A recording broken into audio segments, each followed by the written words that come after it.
Over the last couple of weeks, we've been discussing, who Antioch Christian Church is.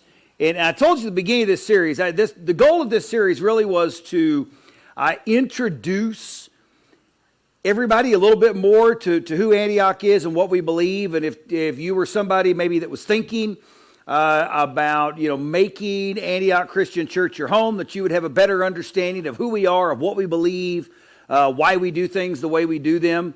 Also maybe for some of you that have been here a while but wonder why we do things the way we do them. And also to be just a refresher to get us back on the right track. I'm curious, though, a couple questions. How many of you that have been through a couple of weeks, how many of you feel like you have a better understanding of who Antioch Christian Church is? What we believe and who we are. Who's kind of gained something? So this has been a really productive, yeah.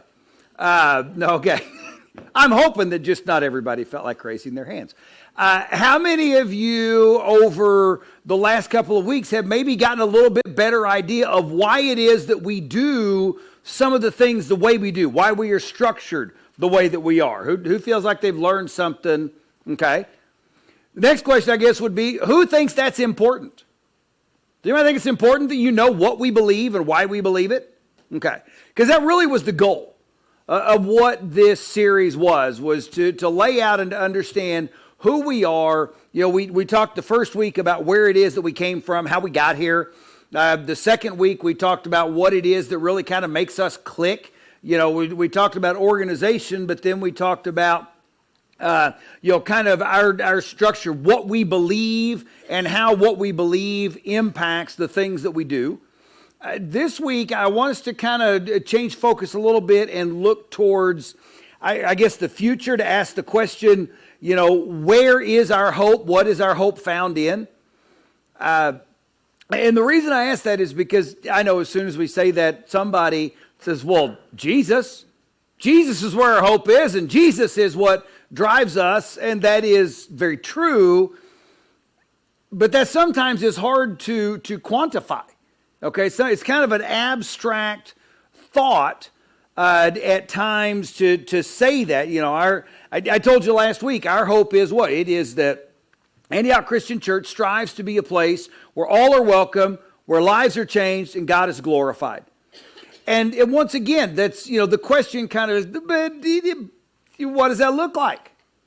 How do we live that out on a daily basis? And so that's really what the focus of this series has been, because one of the things that Antioch Christian Church wants to be is we want to be the church in our community.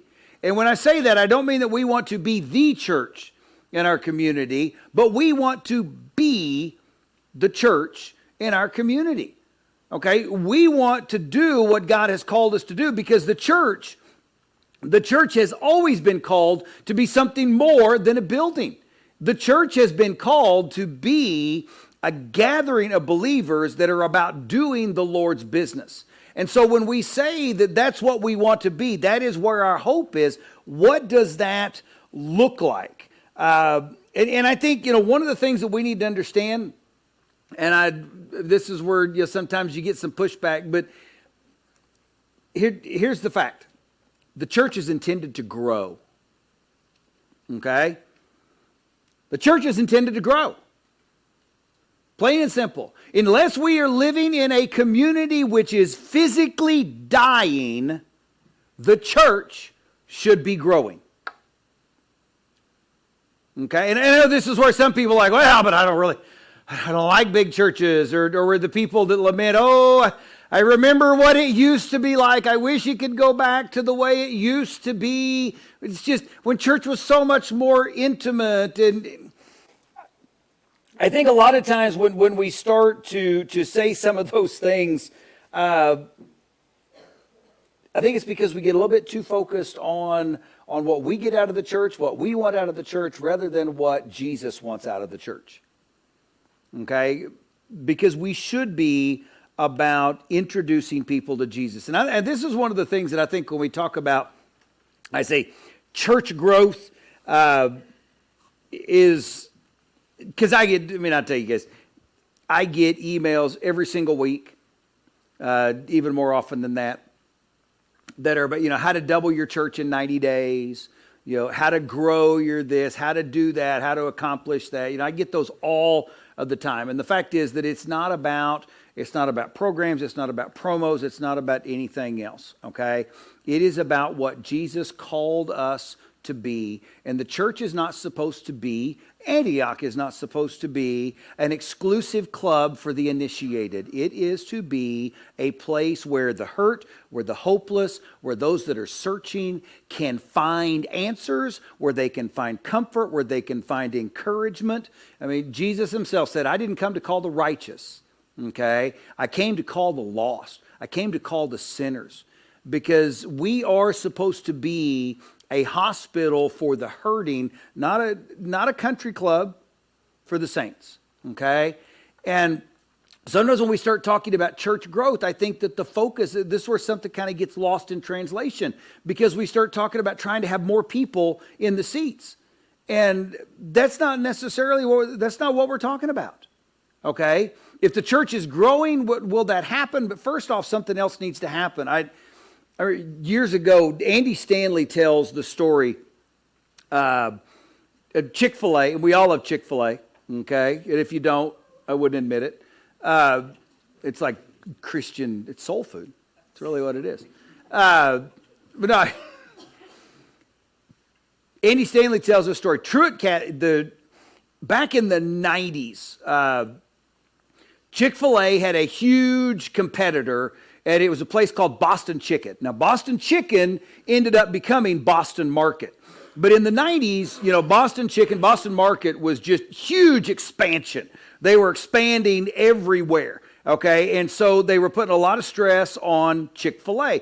And this kind of culminated in the fact that they're having this board meeting. They got all the VPs, they got all the marketing guys, and they're all coming up with all of these ideas in which they need to grow, they need to build more stores, borrow more money, get more of a footprint so that they can put Boston Market out, so they can just kind of choke them out. And Truett Cathy, who is the owner of Chick-fil-A, was sitting at the end of the table, and it was almost like he was kind of disconnected. He was just sitting there. And he was just listening as this debate rages on. And then at one point, he just starts banging his fists on the table until he gets everybody's opinion. When everybody looks at him, he said, I am sick and tired of you guys talking about all the ways in which we are going to grow bigger and bigger. If we get better, our customers will demand we get bigger. In 1998, Boston Market filed for bankruptcy. 2 years later, Chick-fil-A exceeded $1 billion in annual sales. In 2021, which is the last numbers that I could find, Chick-fil-A is the number 3 chain restaurant behind only McDonald's and Starbucks at over $16.7 billion annually. What Truett Cathy said is true. If we get better, our customers will demand we get bigger. I love Chick-fil-A sandwiches, but you know what? Ask anybody what they love about Chick-fil-A, and 9 times out of 10, the first thing that comes out of their mouth is not the chicken sandwiches. It'll be the people. It'll be about the service. It'll be about the speed. It'll be about something else, okay? And I'm not saying that the product, in our case, does not matter, but here's the deal. If you don't like big churches, chances are it has less to do with the number of people and has more to do with maybe the lack of connection. I think it's one of the reasons that we believe that in order for us, we need to grow both larger and smaller at the same time, okay? It's not just about numbers. We're not, we don't want to be a mega church. Antioch Christian Church don't want to be a mega church, but we would like to be a church that has a mega impact on our community, okay? That's a difference. And I think that a lot of times, one of the things that I kind of realized, you guys, we go back, and I don't want to look back at the past, but, 2020 was a rough year. And I say that because one of the things is that I think 20 and all the COVID, and honestly over the last couple of years, has shown us a lot. We've learned a lot, not only as individuals, but I think it also has taught us a lot as churches. Okay, because what happened? I remember where we were at the beginning of 2020. And yeah, we were rolling right along. We had momentum. We had things that were happening. It was, all kinds of stuff were looking good.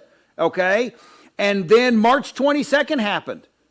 And the bottom fell out of everything.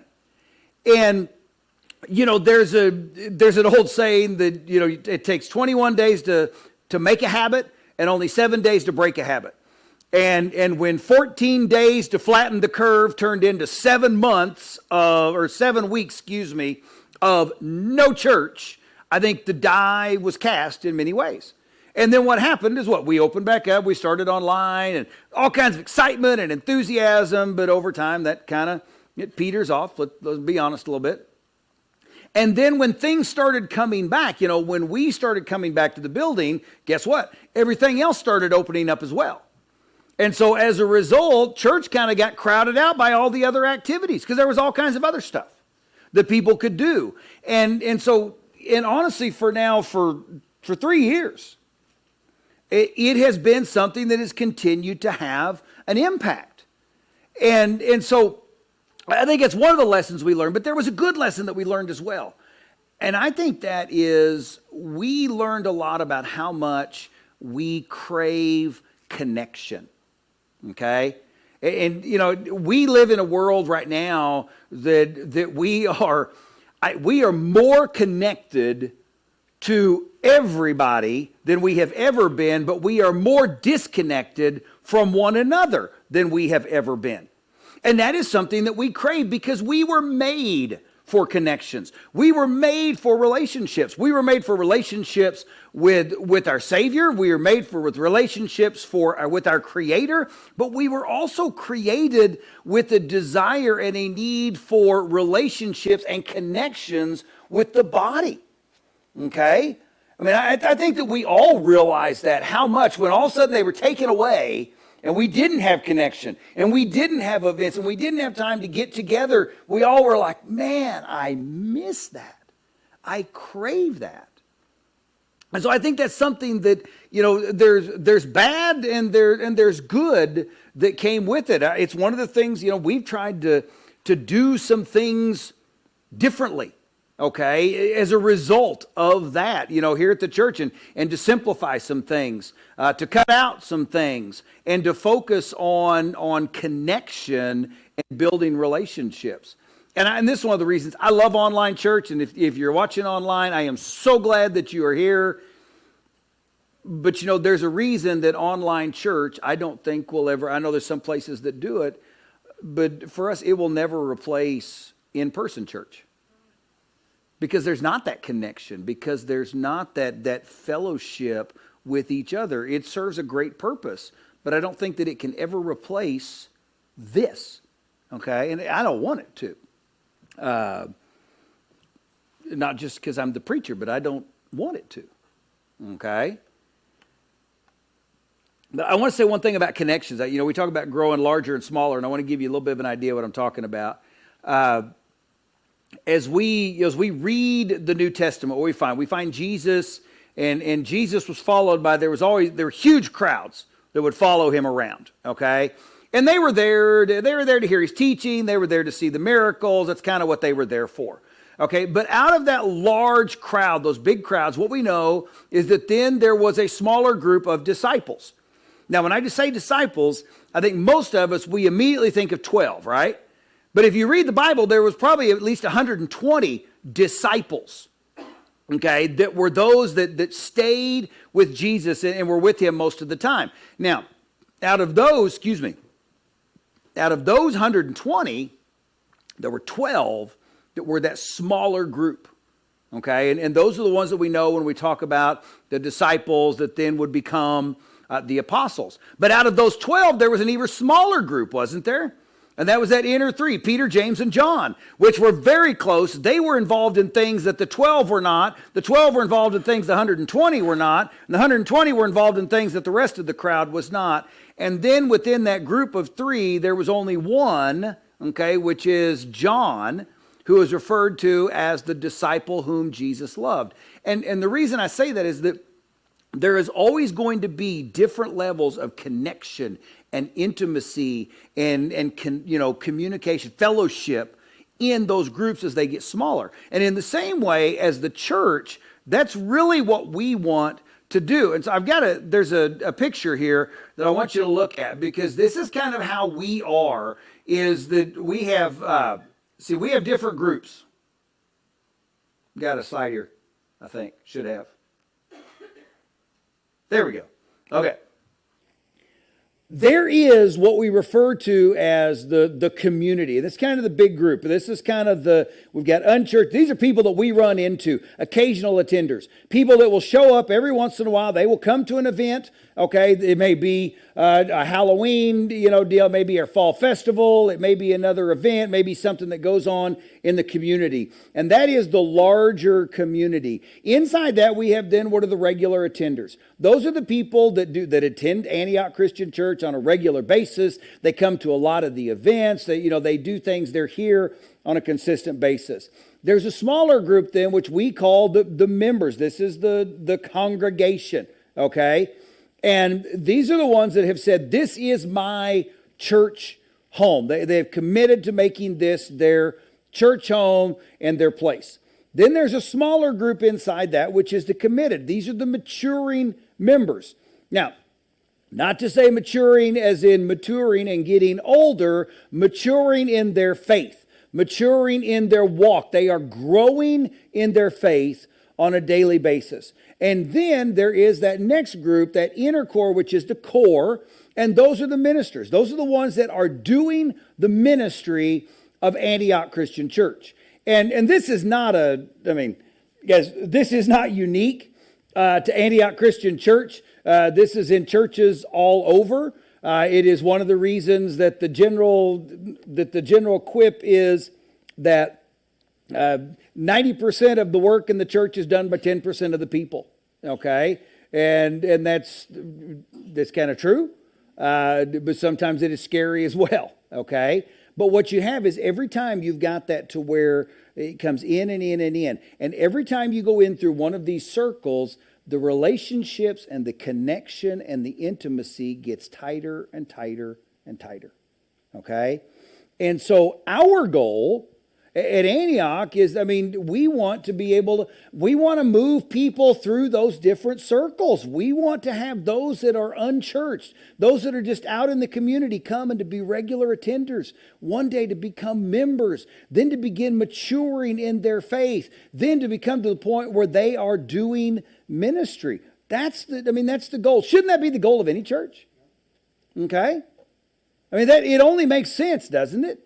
And so that is what we want to see happen. And so as a result, we have 4 commitments that we call people to. Okay?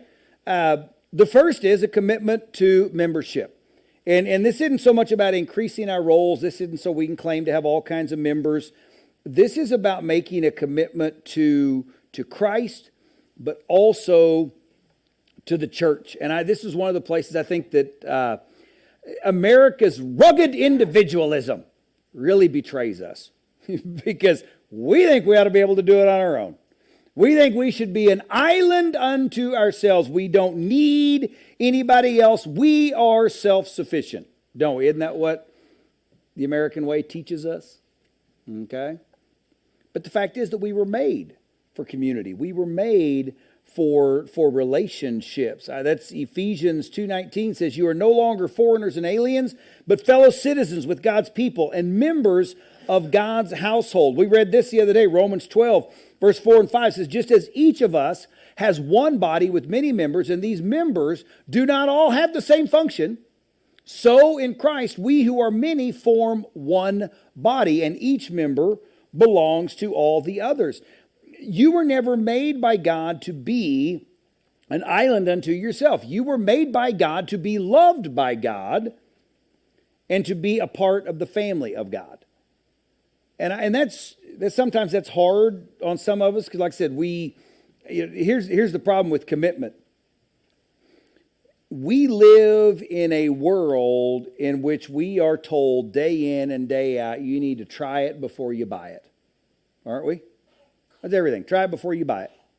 And if you do, when you do buy it, if you're not satisfied with what you get out of it, then what do? Take it back and you get a full refund, no questions asked. Isn't that what we like? Isn't that the way we operate? Am I the only one? Okay. That's what we want. Okay? But see, here's the deal, and this is why we talk about a commitment to membership, because a commitment to membership says, this is my church. This is my place. I am committed to it. I am committed to my Lord. This is my family. And not only will I fight for it, but I will fight alongside it. I will be a part of it, and I will do everything that I can do to let this church, this family, fulfill what God has called it to be. And that is a place, as we've talked about, where all are welcome, where lives are changed, and God is glorified. That's what membership says. Membership says, no, I'm here. And I'm sticking here. You know, the cool thing about families is that, do we fight in families? Okay. And then when you do, what do? You just leave the family, right? You go find a new family. No. Because when it comes to family, we know that there is something beyond little things that we may disagree on, when we may not see things exactly the same way. There is something that binds us and holds us together. It's the same way with the church family.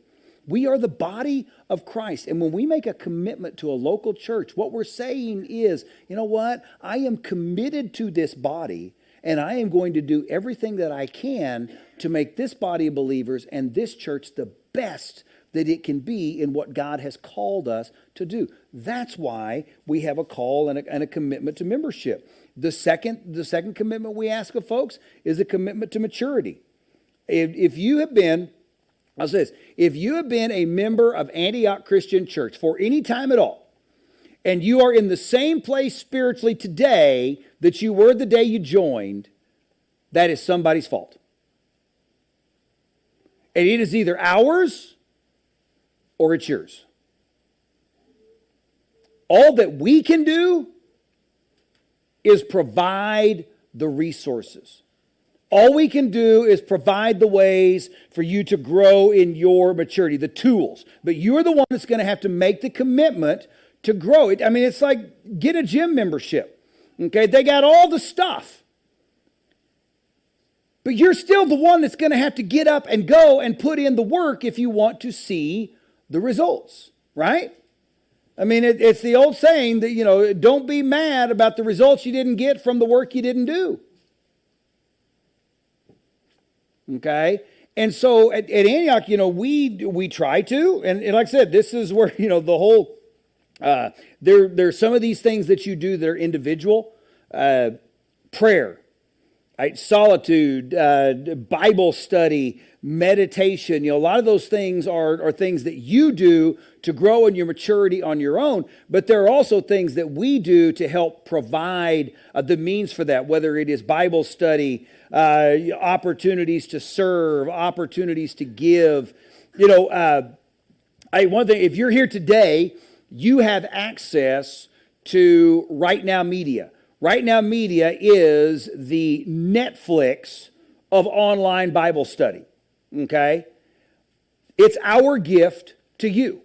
We have bought the subscription. We make it available to you. And if you got the Church Connect app, you can scan that thing. There's a little QR code there if you don't have it, but you get that, and it gives you access to every single bit of that. And then you create a login, or you can go watch whatever you want. I don't even know how many tens of thousands of videos there are, everything from topics of life to Bible studies to books of the Bible to people about. It is all on there. Okay, that is a resource that we have provided for you. But it doesn't do any good for you just to know it's there and never get into it. We use it in our classrooms a lot. Okay?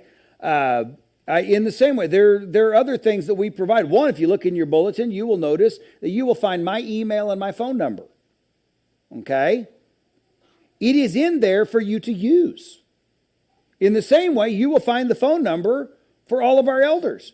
Because the fact is that as the spiritual leaders of this church, we are about more, and I've said this, we are about more than just meeting once a month to make decisions. We are here to pray with you. We are here to encourage you. We are here to walk alongside you. We are here to lift you up. That is what we are here for. But at the same time, if you don't make the call, I never know.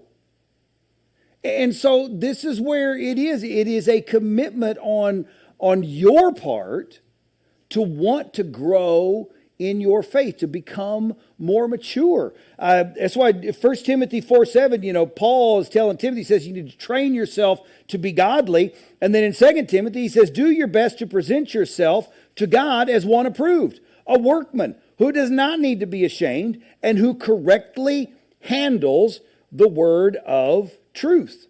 Okay, and that is a commitment to maturity that we want our people to have, to grow in the faith. The third commitment is a commitment to ministry.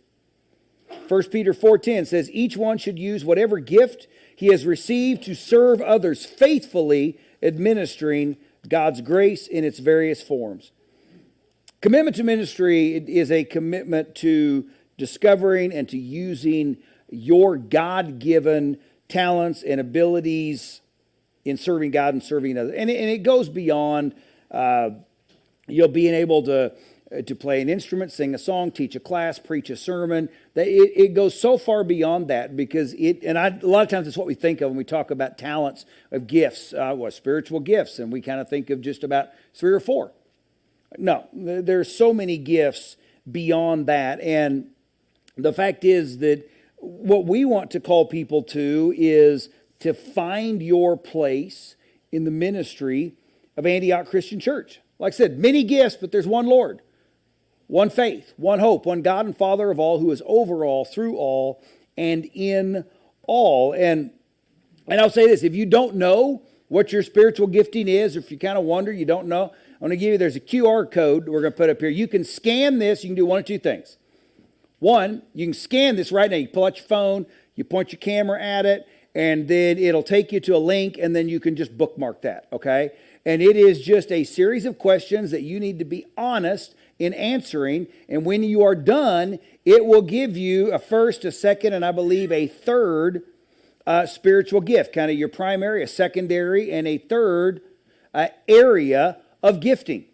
Okay, now, I'll tell you this in the same way. That's on our Church Connect app. So if you have the Church Connect app, there's a place that you can go in there and you can get that as well. If you don't have your phone with you, you can't scan the QR code today, that's fine. Get with me, I'll send you the link. But what I would do is encourage you to do exactly that, to find your ministry, to find the place that you want to serve. And if you are a believer, I'm going to tell you, you have at least one spiritual gift. Okay, you have one. And God calls you to use it. And the first place to use it, I believe, is in the local church. Because when we join together as a body of believers and we use our gifting to serve the church goes beyond this place. That's what we are called to do. Okay? So definitely take some time and figure out what your gifting is. And then so that is a commitment to ministry. And then the fourth commitment that we call our people to is a commitment to missions. This does not mean that you need to sell everything you've got and move to, Poland or Africa unless you just feel that's what God is calling you to do. Okay? Missions is simply a commitment to sharing the gospel. That's what missions is.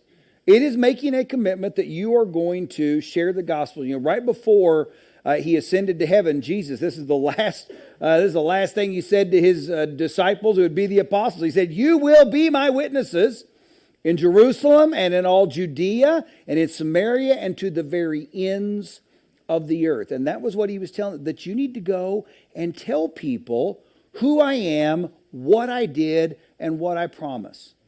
And it's the same to us.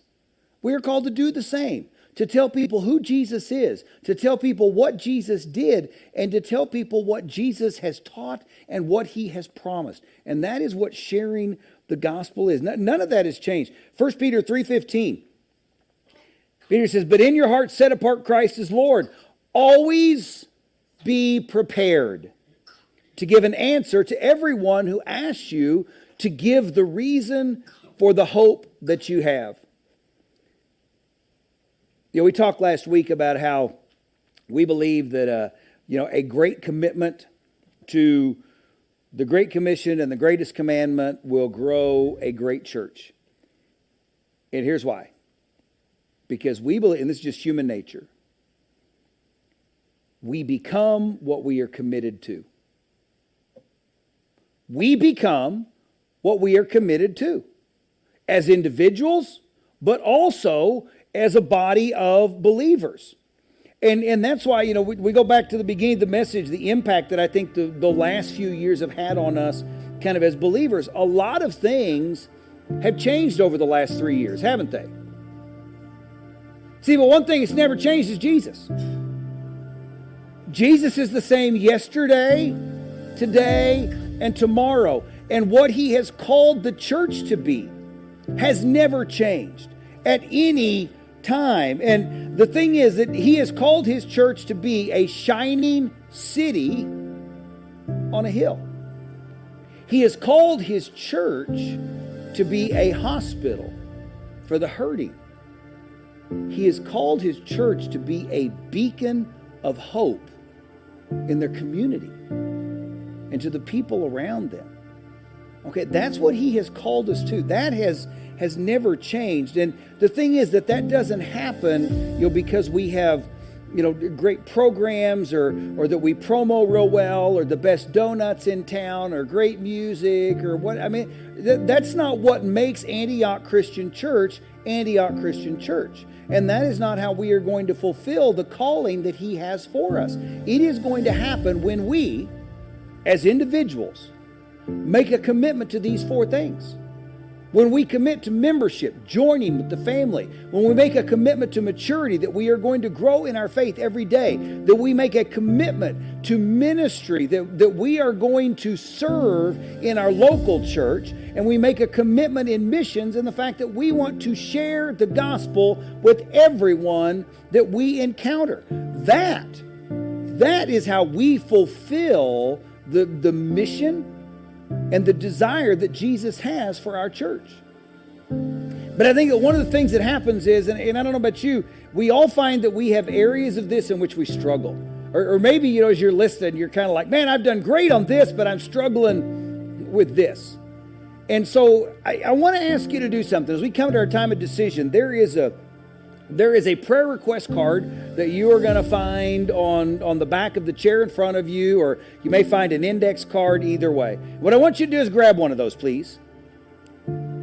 Seriously, I want you to grab one of those, please. And as you're grabbing one of those, please, I want you to think about this for a minute. What is the area in which you find yourself struggling?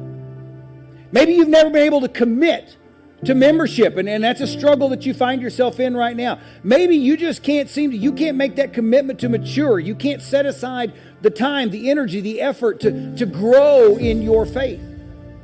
Maybe it's ministry. You've never been able to find that place or have that desire, that whatever, to serve in the local church. Maybe yours is missions. You're scared to death to share the gospel with somebody else, and you don't know how to do it. Whatever it is, I want you to just, right now, write down the one word that describes either the place you're stuck in or the thing that you need to grow in that arena, whether it is membership, okay, maturity, ministry, or missions. And I want you to write that on that card. And if you would like for me to pray for you about that, then just put your name on that. You can come up, you can drop it on the front row. You can put it in the box back there on the way out of the door that says prayer requests, and put that in there. And I will commit that beginning tomorrow, I will grab those and I will spend time praying for you in that area. I don't need any details, just the area that it is and your name. Maybe you just know this is a struggle of yours and you want to make it a focus of your prayer life. And if that's the case, then I'm going to say write it down, take it home, put it someplace that you will see it every single day, and then make a commitment to pray about it. Just to ask God to help you in that area, whether it is membership, whether it is maturity, ministry, or missions, whatever. And just say, God, would you help me to grow? Would you help me to take the next step in this area? I'm going to ask you to stand. We're going to have our time of decision. And we're going to open up our prayer rooms. Like I said, if you would like for me to pray for you in one of these arenas, then you can bring it up here or drop it on the way out. Maybe you would like one of our prayer teams to pray with you. You just want to step in there and say, hey, I need to grow in my maturity. Would you pray that would happen? Maybe you got something else that is on your heart, something that is weighing you down. Maybe you have a decision to make today.